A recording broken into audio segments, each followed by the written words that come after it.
Hi, my name is Scott Dahl, and I would like to thank you again for tuning into one of my podcasts. What I'd like to do today is address a question that I've been getting with relative frequency.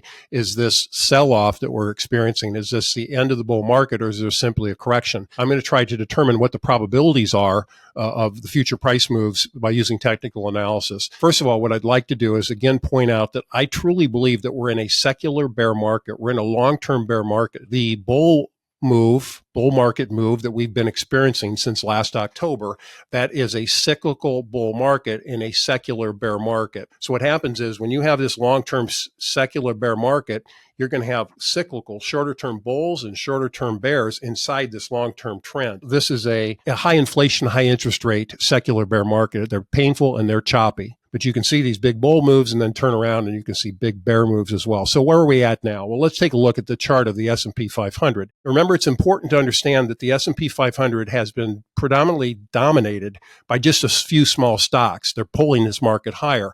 However, the good news is when we hit the bottom back here in October, each one of these bars is a day, by the way. A red bar is a down day, a green bar is an up day.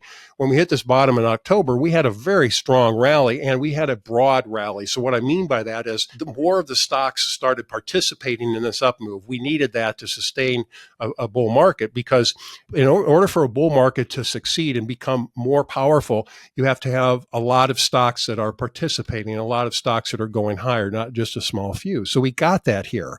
But what do we see now? We see a top. And you can see I can draw, if you look at this chart, a well-defined downtrend. So how long is this downtrend going to last? Well, let's take a look at another index. This is the New York Stock Exchange Index, the NYSE Composite. This is an index of about 2,000 stocks. So it's broader based than the S&P 500. So this looks ominous here, but most of the indices look like this, and a lot of the stocks look like this. And so we had a top, and then I was able to not only draw a downtrend line across the top, but I was able to draw a trend line across the bottoms. So what this is this is a trend channel. This is more telling. It's a trend channel. We broke out of the bottom of the trend channel. Now today, as I'm recording this, we're trying to fight back up to get up into the channel, but the channel is going to be significant resistance. So this would indicate to me, no guarantees, but this would indicate to me that we're going lower from here. That's the odds of probability. Now let's look at one of the most important things is breadth. So you see this is a measure of breadth. This is a measure of participation. This is a measure of amount of stocks that are